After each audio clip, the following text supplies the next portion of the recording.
ठीक है, मेरे हिसाब से according to my theory, my observations, ठीक है, everything is based on my perspective, ठीक है भाई, दुनिया में एक ही एलियन है एज ऑफ नाउ, ट्रम्प साहब, ठीक है।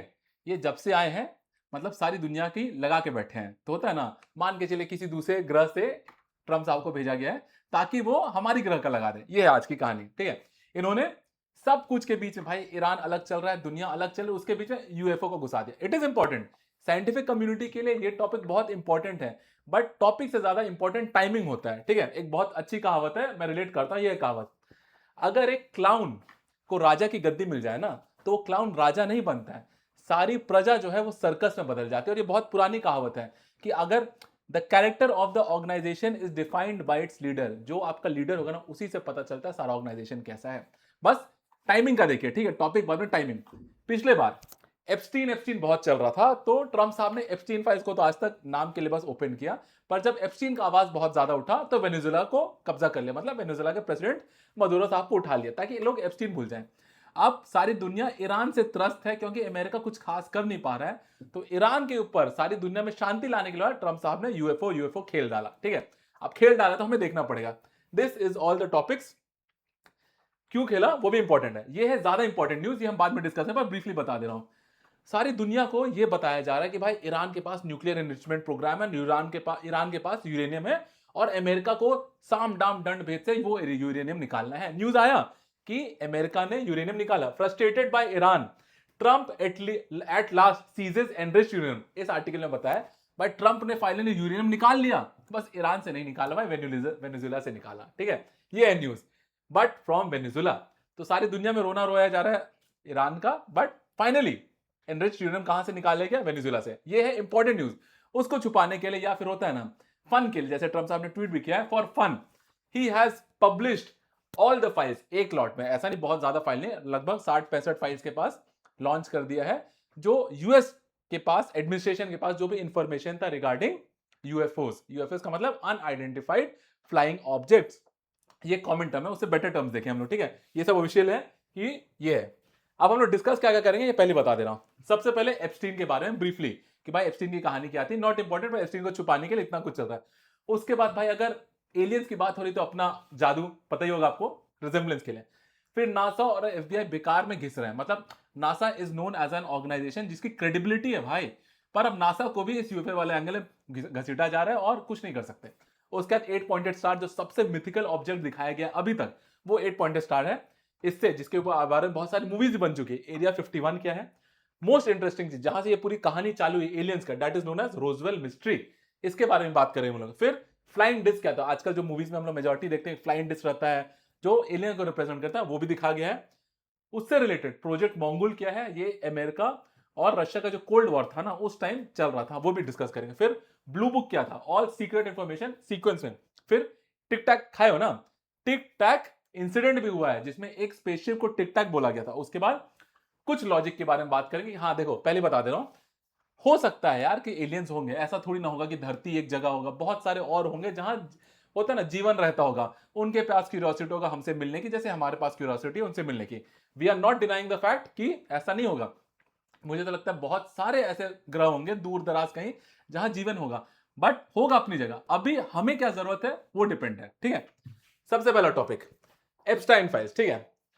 ये था जरूरी बताना, सारी दुनिया को ये बताना ज्यादा जरूरी था, पर इसको छुपा के सरकार ने, ट्रम्प एडमिनिस्ट्रेशन ने यूएफओ फाइल्स कर दिया। और जब एप्स्टीन फाइल्स लॉन्च भी हुआ था ना, सब कुछ काला करके लॉन्च किया गया था कि भाई हमने पेपर दे दिया आपको, हमने किताब दे दिया, पढ़ लो क्या पढ़ना है, ठीक है। ये था इंट्रोडक्शन, कि जैसे छुपाने का मन होता है ना, मंशा। जैसे ट्रम्प ने ट्वीट में कहा है, या फिर पीट हेग्सेथ जो वहां के वॉर मिनिस्टर, उन्होंने कहा है बेस्ट फॉर्म ऑफ डेमोक्रेसी होता है ना ट्रू ट्रांसपेरेंसी, कि हमने यूएफओ फाइल्स लॉन्च कर दिया। तो भाई इसमें भी ट्रांसपेरेंसी थोड़ा दिखाइए और एप्स्टीन फाइल्स को भी पूरा सफेद करके भेजिए, पर नहीं। अब देखिए, this is the official news.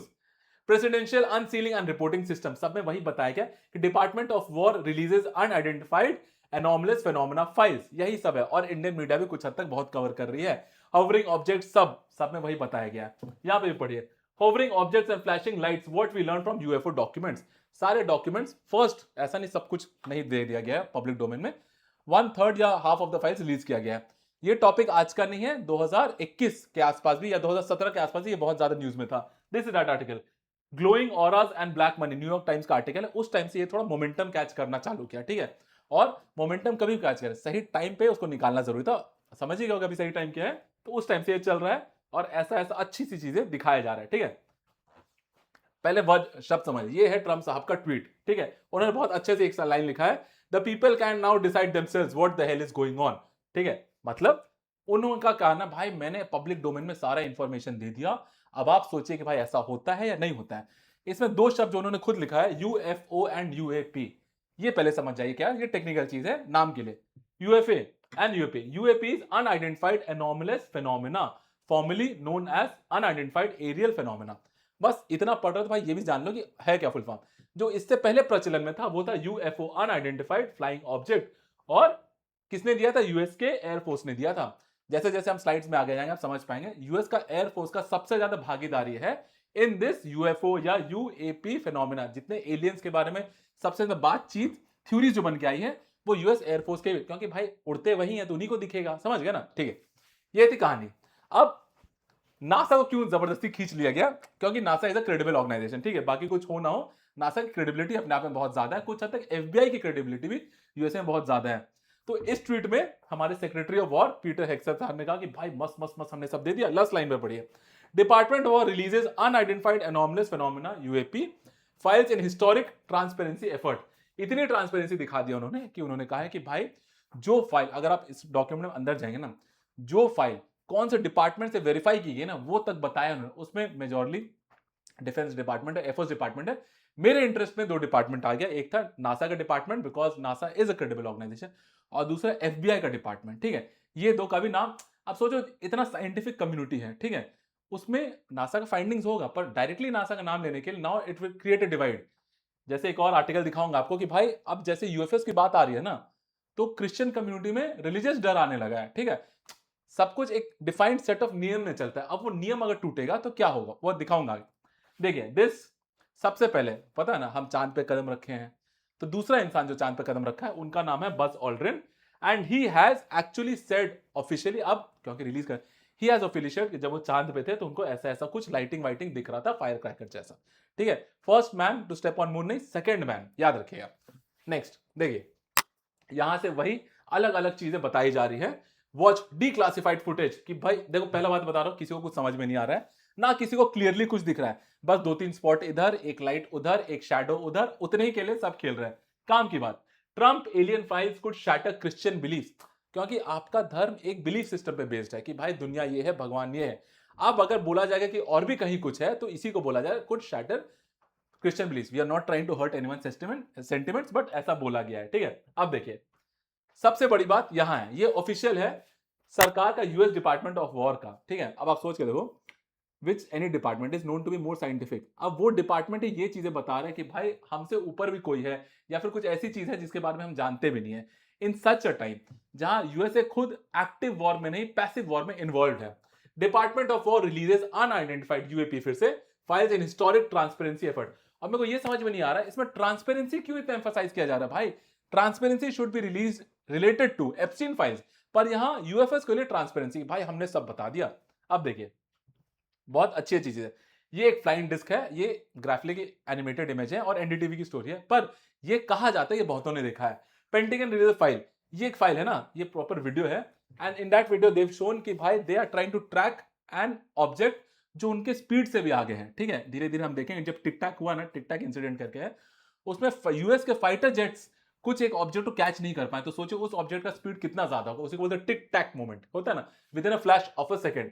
The initial files are murky images, कहा ना कुछ क्लैरिटी नहीं है, बस सारी दुनिया का कुछ हद तक ईरान से नजर हटाने के लिए ये साइंटिफिक कम्युनिटी को आप अलग से देते और वो रिसर्च करते तो समझ में आता। अब सारी दुनिया में स्पेकुलेशन चलेगा, ऑलरेडी इतना फैसिनेशन टॉपिक है कि एन नंबर ऑफ मूवीज बन चुके हैं इस पे, बन ही रहे होंगे, पर फिर भी कि भाई दे दिया गया। अब देखिए alien UFO files released by US mysterious, अब ये है पूरा पूरा डॉक्यूमेंटेड फाइल्स, इसमें दीज टू इमेजेस, ये चांद का मून है, कहा भाई कुछ आपको क्लियरली नहीं देगा, बस शैडोज की बात हो रही है, लाइटिंग्स की बात है और कुछ डॉट्स की बात हो रही है। जब हम एंड में लॉजिक के प्रति जाएंगे ना, तो वो कुछ हद तक लॉजिकल भी आपको सुनाई देगा कि हाँ ऐसा हो सकता है। There can not be a possibility कि वी आर ओनली, मतलब हम इतने किस्मत वाले हैं कि सारी दुनिया में, मतलब सारे ब्रह्मांड में, मिल्की वे गैलेक्सी पता नहीं क्या, उसमें भगवान ने या नेचर ने सिर्फ अर्थ को चुना, ऐसा बहुत कम चांस है भाई, इतने किस्मत वाले भी नहीं हम लोग, ठीक है। यही कहानी। 8 pointed star is the most controversial thing and the most futuristic thing, इसीलिए इसका आर्टिकल दिया गया। 8 pointed star seen in UFO files as Pentagon teases. देखिए ये आपको दिख रहा है ना, इसका ग्राफिकल इमेज बहुत बनाया गया, पर यही कहा जा रहा है the closest resemblance to a UFO. बाकी हर जगह डॉट शैडो ये चल रहा था, पर यहां पे क्लियरली एक ऐसा ऑब्जेक्ट दिखाया गया या कैप्चर किया गया जो उस टाइम के डिफेंस टेक्नोलॉजी के या स्पेस टेक्नोलॉजी में एग्जिस्ट नहीं करता था। इससे इंटरेस्ट जागा। सेम अगेन ऐसा ऐसा giant humans in flying saucers mystery decoded. कुछ डिकोड नहीं हुआ भाई, पहले बता दे रहा हूं, वो बस क्लिक बैठ, कुछ डिकोड नहीं हो रहा, बस क्यूरियोसिटी जगाया जा रहा है आपका, ठीक है। इसमें ये है डिपार्टमेंट ऑफ जस्टिस। आप सोच के देखना, फेडरल डिपार्टमेंट एफबीआई भी इसमें इंक्लूड हो गया है कि भाई ये सब थ्योरीज एफबीआई से भी कंक्लूड किया गया है, कोई मतलब नहीं था इसका। Next UFO files. अब इसमें Area 51, this is a very good image of Area 51। अभी तक मूवी सुना होगा आपने। अब Area 51 is also denoted as the most secret place, map से भी देखेंगे हम लोग। पर अब एरिया 51 न्यूज में कैसे आया, तो ना हिस्ट्री थोड़ा जानिए। UFO files update new Area 15 Roswell mystery. 1947 की बात है, ठीक है, जब हम आजाद हो रहे थे, जब भारत देश एकदम आजादी की कगार पे था, तब 1947 में न्यू मैक्सिको करके एक जगह है, वहां रोजवेल, मैक्सिको के जस्ट ऊपर है न्यू मैक्सिको, ठीक है, रोजवेल करके एक जगह था, वहां पे एक फ्लाइंग ऑब्जेक्ट मिला, क्रैश किया, ठीक है। ये ऑफिशियल डॉक्यूमेंट्स अगर पढ़ना हो तो पढ़ लेना, और इसमें मेन जो रोल है वो यूएस एयरफोर्स का है। मिला, तो जब मिला तो अब समझिए, ये था उस टाइम का newspaper article, RAF capture flying saucer on ranch of Roswell. मस्त सब जगह न्यूज लाइन चल रहा था कि भाई कुछ कुछ तो अजूबा मिल गया। अभी 1947 उस टाइम का टेक्नोलॉजी कंपैरेटिवली अभी से काफी कम था, पर उस टाइम का टेक्नोलॉजी पे कुछ ऐसा मिला तो सारा न्यूज़पेपर सब छाने लगा, ठीक है, कि कुछ तो मिला है। उसके बाद एक साहब गए, पहले तो बोल दिया कि भाई कुछ एलियन जैसा मिला है, और सारी दुनिया का वर्ल्ड कवरेज हो गया। उसके जस्ट दूसरे दिन एयरफोर्स के साहब जाते हैं और बोलते हैं नहीं भाई ऐसा कुछ नहीं है, ठीक है, इट इज जस्ट एक हॉट एयर बलून था, स्पाइंग बलून था, उसी का रेमिनेंट्स मिला गया है। I am telling you both sides of the story. तो उसके बाद से यूएफओ क्रैश साइट करके वो प्लेस फेमस भी हो गया है, और वहां पे रोजवेल में बहुत बड़ा यूएफओ या एलियन म्यूजियम भी बन चुका है भाई, which is a good tourist attraction. इसी से रिलेटेड आर्मी फाइंड, जैसे बोला ना, सबसे पहले ऐसा अजीब सा दिखाया गया कि आर्मी, सॉरी ये वाला फोटो देखिए, कुछ अजीब सा दिखाया गया। उसका 2 ही 3 दिन है, army debunks Roswell flying disc as world simmers with excitement. Army आई और बोली भाई सिंपल में कोई ज्यादा बड़ी बात नहीं है, risk near bomb test site, it is just a weather balloon. उस टाइम बोलना चाह रहे थे स्पाइंग बलून है, पर बोल दिया weather balloon. Flying disc turns up just hot air. मतलब इतनी क्यूरियोसिटी जगाने के बाद ऐसा बोला गया, ठीक है। पर एक बार होता है ना, जैसे पॉलिटिशियन के मुंह से कुछ निकल जाए वापस नहीं ले सकते, उसी तरह साइंटिफिक कम्युनिटी में अगर आपने कुछ एक थॉट डाल दिया फ्यूचरिस्टिक, जो साइंस को एक्सप्लेन ना कर पाए, तो सारी साइंटिस्ट कम्युनिटी घुस जाती है उसमें। यही हुआ। उसके बाद दूसरा जो होता है ना, अब बोला गया भाई ये हॉट एयर बलून का कॉन्सेप्ट क्या है, तो हॉट एयर बलून का कॉन्सेप्ट आया कि भाई उस टाइम, क्योंकि वर्ल्ड वॉर 2 खत्म हुआ था 1939 से 1944 में, और धीरे धीरे कुछ हद तक यूएसए और रशिया में कोल्ड वॉर का इरा स्टार्ट होना चालू हो गया था। तो इसी को मद्देनजर रखते हुए यूएसए ने चालू किया एक डॉक्ट्रिन या प्रोजेक्ट कोड नेम्ड मोगुल, ठीक है। एक पूरा ऑफिशियल डॉक्यूमेंट दिखा रहा हूं आपको। इस डॉक्यूमेंट में बोला गया कि भाई वी, मतलब यूएसए, कुछ ऐसे बैलून्स हवा में उड़ाएगा जिससे वहां का टेक्नोलॉजी होता है ना सर्वेलेंस रखने के लिए। यही एक बैलून था जो कहीं से गिर गया, कुछ डिजास्टर हो गया और रोजवेल में गिर गया, इतना ही बताया गया। अब देखें, ये है वो प्रोजेक्ट की photo, this is the project Mogul official, ठीक है। इसके ऊपर कुछ मूवीज थ्योरी सब, द रोजवेल रिपोर्ट सब बनाया गया है। इसमें वही चीज बताया गया, अगर आप लास्ट टाइम पढ़ेंगे, the current investigation discovered that an experimental balloon project was being conducted at near by army field. और यही जब गिर गया तो सबको लगा रोजवेल में कुछ तो खतरनाक मिला है, एलियन जैसा। इसी से रिलेटेड बहुत कुछ आने लगा। अब वापस से आया क्या, एरिया 51, क्योंकि दैट हैज बीन डीक्लासिफाइड। ये एरिया 51 है, नेक्स्ट स्लाइड में दिखाऊंगा। वहां पे सिविलियंस का जाना बहुत दूर से ही मना कर दिया जाता है। फॉर एग्जांपल पढ़िए, ठीक है, ऑफिशियल मैप है, पूरे पहाड़ों के बीच में, अगर आप देखोगे ना कुछ नहीं है, उसके बीच में इतना बड़ा एस्टैब्लिशमेंट। और ये एक ऐसा इमेज है जो कभी अपडेट नहीं होता, या फिर यूजुअली अपडेट नहीं होता। फॉर एग्जांपल गूगल मैप्स आपके घर का, हमारे घर का अपडेट करता रहता है ना हर साल 1.5 साल में।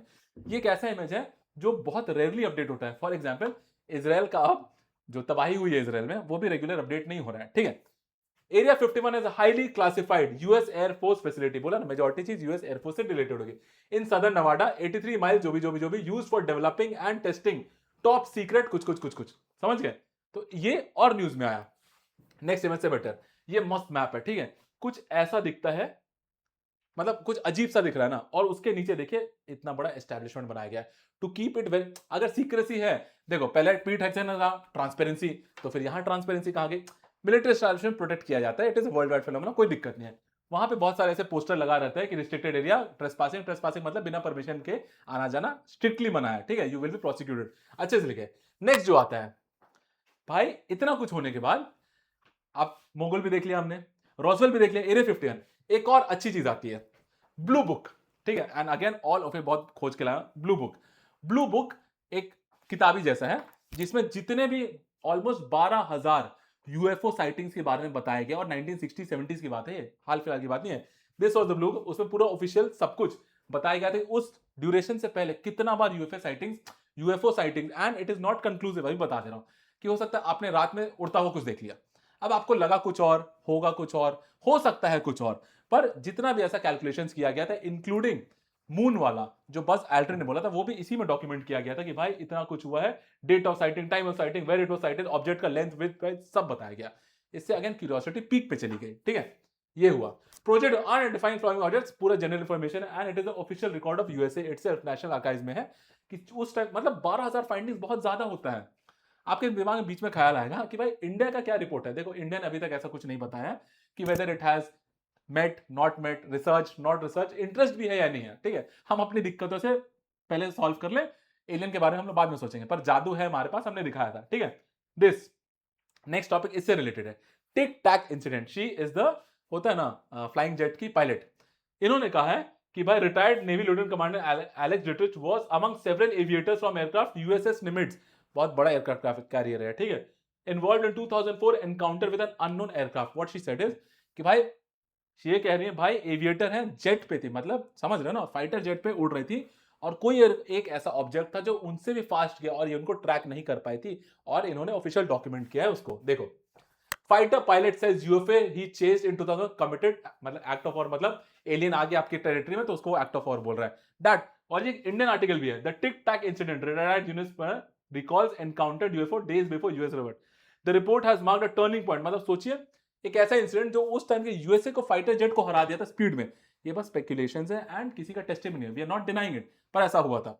लास्ट स्लाइड, अब आएंगे हम लोग लॉजिक पे, ठीक है, कि अगेन वेरी क्लियरली स्टेटिंग कि हो भी सकता है यूएफओज हो भी सकता है एलियंस हो सकता है कि एलियन से बहुत कुछ ज्यादा हो सकता है जुरासिक वर्ल्ड जैसा हम कुछ देखते हैं, या फिर हो सकता है स्टार वॉर्स जैसा हमको देखते हैं, स्टार वर्ल्ड जैसा कुछ देखते हैं, हैरी पॉटर तक जैसा कुछ देखते हैं, ऐसी एक दुनिया हो, हो सकता है यार, ठीक है, प्रोबेबिलिटी पॉसिबिलिटी का क्वेश्चन ही नहीं है, हो सकता है, but as of now logic says कि ये सब स्टार्ट करो 1947 के बाद, ठीक है, तो लॉजिक के हिसाब से 1947 के बाद बहुत सारी सीक्रेसी थी दुनिया में, क्योंकि टेक्नोलॉजिकल डेवलपमेंट का स्पीड बहुत ज्यादा हो गया था।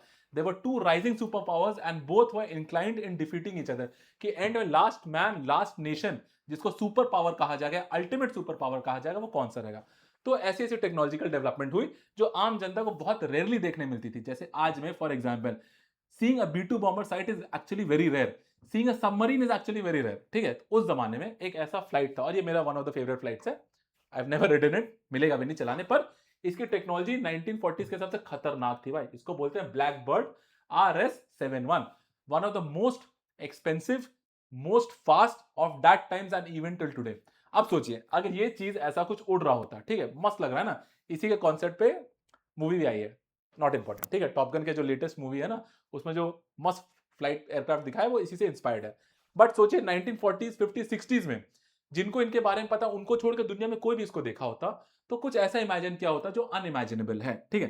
दूसरा ऐसे ही स्लाइड में, इसी को बोलते हैं स्पाई प्लेन, ठीक है, U2 स्पाई प्लेन। अब बस न्यूज है कि air force prepares to retire U2 spy planes, ठीक है, मतलब सोचिए उस जमाने में 50s 60s में 40s में अगर ऐसा कुछ स्पीड में आपके पास पार हुआ होता, अंधेरे में हुआ था, तो आप क्या सोच सकते थे। That is the logical part, but again we are not denying कि ऐसा हुआ होगा नहीं हुआ होगा, ठीक है। That was all for today, thank you so much.